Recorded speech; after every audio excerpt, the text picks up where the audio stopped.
Chers amis, bonjour, bienvenue sur cette nouvelle chaîne Bulle d'Histoire. Je m'appelle Johan, j'ai 39 ans, je suis passionné d'histoire et je viens sur cette chaîne partager avec vous ma passion de l'histoire. L'histoire que je vais vous raconter aujourd'hui est l'affaire des démons de Loudun, qui est aussi nommée l'affaire des possédés de Loudun.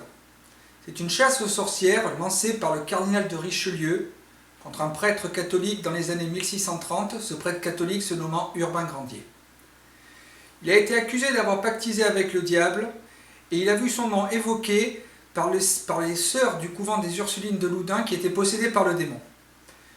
Richelieu, au nom de la raison d'État, propagera cette rumeur afin de faire taire un prêtre libertin jugé trop proche des protestants, car Loudun est en effet un avant-poste avancé depuis la chute de La Rochelle en 1828. À cette époque, Loudun compte 14 000 habitants, des catholiques et des protestants qui vivent ensemble dans l'enceinte de cette cité fortifiée. Dans l'église Saint-Pierre du Marché, Urbain Grandier est nommé prêtre en 1617. En 1618, lors d'une procession dans les rues de Loudun, il vole la préséance à un certain Armand Jean du Plessis, prieur de Coussé, évêque de Luçon, qui n'est autre que le cardinal de Richelieu.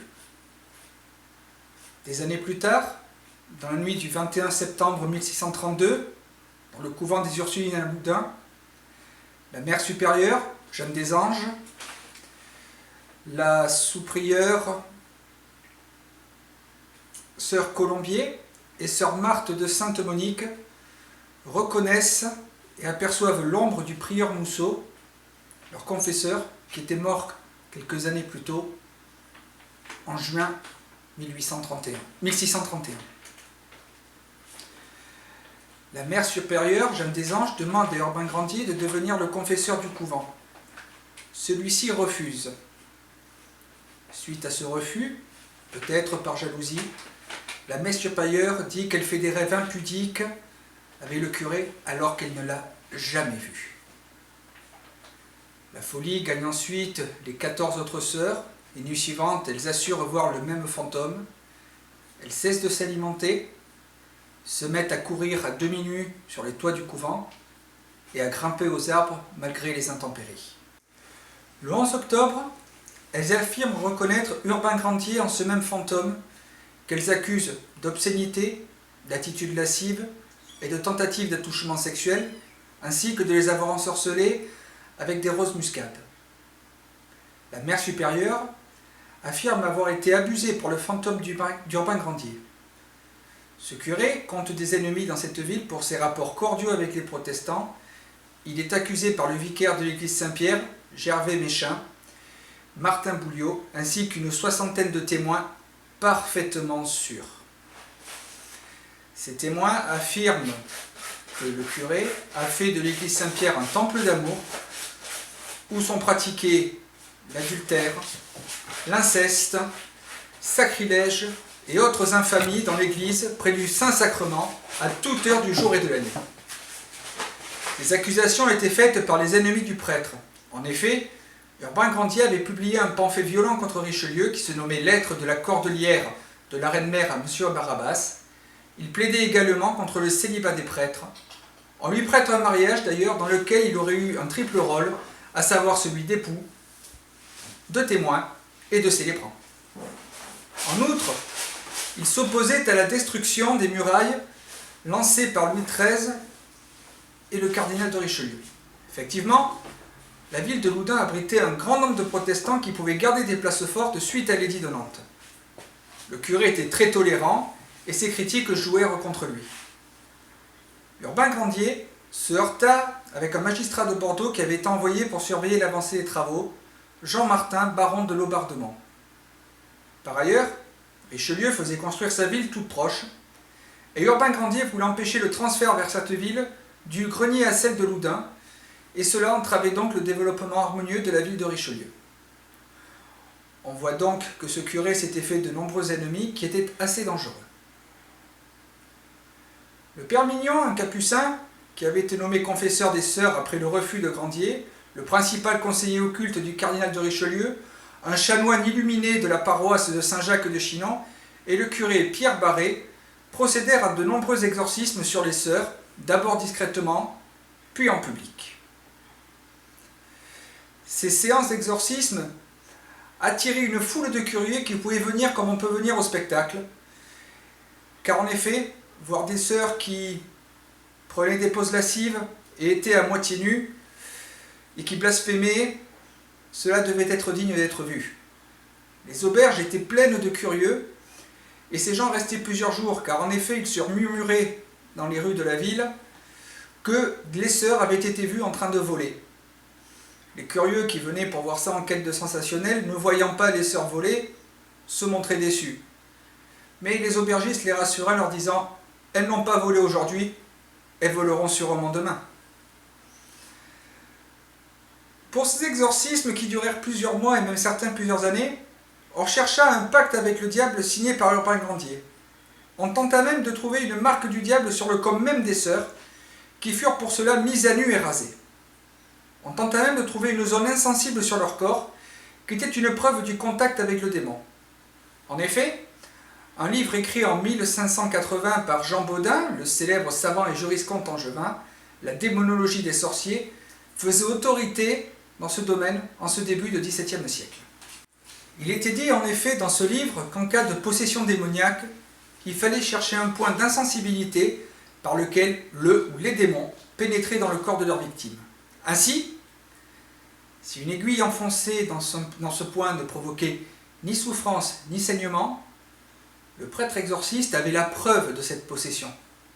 Certaines piqûres étaient simulées et étaient juste en fait une pression faite avec les doigts, ce qui provoquait par conséquent ni douleur ni saignement. Une sœur du couvent, qui se disait possédée par le démon d'Astaroth, lâcha le nom d'Urbain Grandier, l'accusant de l'avoir ensorcelé. Une fois ce nom lâché, les sœurs du couvent crièrent toutes le nom d'Urbain Grandier, à grand renfort de convulsions, de poses lascives, dans un état proche de l'hystérie. Esprit rebelle et caustique, nous avons vu que ce curé possédait de nombreux ennemis, qui comptaient Richelieu, le chanoine Mignon, directeur spirituel de Jeanne et confesseur du couvent. Il était aussi le neveu du procureur du roi et le magistrat, et le conseiller d'État Jean-Martin de Lombardemont, lui-même apparenté à l'une des sœurs hallucinées, mademoiselle de Dampierre. Lombardemont constitua donc un dossier contre ce prêtre qui se dressait contre la volonté du roi dans une ville gagnée à la Réforme. À la suite d'un conseil présidé par le roi de France, le 30 novembre 1633, le magistrat reçut l'ordre d'enquêter officiellement sur Urbain Grandier. Une commission spéciale présidée par Lombardemont et composée de 12 magistrats est créée. Le jugement donné par ce tribunal d'exception est sans appel auprès du Parlement de Paris. Cela souligne donc la volonté du pouvoir royal de faire taire cet opposant. Le 6 décembre 1633, Urbain Grandier est arrêté au petit matin par Lombardemont devant la collégiale Sainte-Croix et son domicile est fouillé. On trouve chez lui le manuscrit de son traité sur le célibat des prêtres qui sera saisi et fera partie des pièces à charge. Il sera emprisonné au château d'Angers pour éviter que les habitants de Loudun ne réclament sa remise en liberté. À Loudun, Urbain Grandier est interrogé par le prêtre Mignon. Les expertises réalisées des documents, notamment un pacte avec le diable signé par le sang d'Urbain Grandier et la blessure qu'il avait au pouce droit, blessure par laquelle il aurait signé ce document alors qu'il s'était blessé en coupant du pain, et saisi ou créé à son domicile. Les témoignages qui prouvent sa culpabilité sont fournis, par contre les expertises contradictoires sont quant à elles écartées. En juillet 1634, la commission se réunit pour examiner les 4000 pages de l'instruction. Contre toute attente, Urbain Grandier est acquitté par le tribunal ecclésiastique. Ses adversaires n'allaient certainement pas laisser passer ça. Le 18 août 1634, Urbain Grandier sera soumis à la question. Malgré la rétractation des accusations des sœurs et le fait qu'il jura toujours être innocent, il fut condamné au bûcher. La séance de torture menée par le père Lactance est atroce. On comprime les jambes d'Urbain Grandier jusqu'à lui en écraser les os et la moelle. Urbain Grandier s'évanouit à plusieurs reprises, mais garde le silence ne réunit pas son Dieu et n'avoue pas ses prétendus crimes. Cela provoque l'ire du père Lactance, bien décidé à lui arracher des aveux. Il fut exécuté après pénitence et de nouvelles tortures le jour même, après avoir été transporté assis, voire couché, sur le tombereau. Il était en effet incapable de se tenir debout, tellement ses jambes avaient été écrasées. Son exécution a lieu sur la place du marché, actuellement place Urbain-Grandier, de Loudun.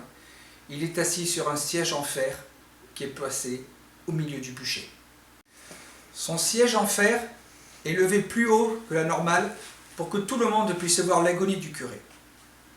Alors que le feu est allumé, le père Lactance crie au bourreau « Étrangle-le » pour éviter les souffrances trop longues, alors que les flammes commençaient à lécher les pieds du condamné, et la foule cria à son tour « Étrangle ! Étrangle !» Mais la fumée trop épaisse et la chaleur du brasier empêchèrent le bourreau d'attraper la corde qui était autour du cou d'Urbain-Grandier. Les cordes qui le maintenaient à son siège brûlèrent, et il tomba en un instant au milieu des flammes, sans un cri, et mourut brûlé vif. Peu de temps après son exécution, le chirurgien Monoury, qui avait recherché les points d'insensibilité sur le corps du prêtre, et le père Lactance furent pris de remords et sombrèrent dans la démence. Il est dit que le prêtre avait maudit le marché de Loudun le jour de son exécution, disant qu'il pleuvrait sur Loudun chaque jour de marché. Les crises de possession, quant à elles, dureront jusqu'en 1637, notamment celle de Jeanne des Anges. En juin 1637, les Capucins sont écartés au profit des Jésuites. L'un d'eux, Jean-Joseph Surin, s'efforça d'exorciser et raconte son combat dans ses mémoires. Il y décrit les assauts démoniaques qu'il a dû subir. Des suggestions perverses, des obsessions, des impulsions violentes, un sentiment de culpabilité et de la damnation. Jeanne des Anges se transforma progressivement, elle devient pieuse voire mystique. Elle passa ensuite pour sainte et fut supposée faire des miracles. En 1638, elle est présentée au couple royal, Louis XIII et Anne d'Autriche, et à Richelieu, par Jean-Martin de Lombardemont. Bien que les sœurs se soient rétractées, que certaines ayant accusé même le chanoine Mignon de les avoir incitées à accuser le prêtre, la haine des ennemis d'Urbain-Grandier, nous l'avons vu, était sans borne. Les cendres de son bûcher sont visibles au musée Charbonneau-Lassay à Loudun, et plusieurs bâtiments qui ont vu cette affaire se dérouler existent toujours. Par exemple la collégiale Sainte-Croix, l'église Saint-Pierre. Seul le couvent des Ursulines et les murailles de Loudun ont disparu. J'espère que cette histoire vous a plu. Si cela est le cas, n'hésitez pas à mettre un petit pouce bleu et à vous abonner. Et je vous dis à très bientôt sur Bulle d'Histoire pour de nouvelles affaires. Au revoir.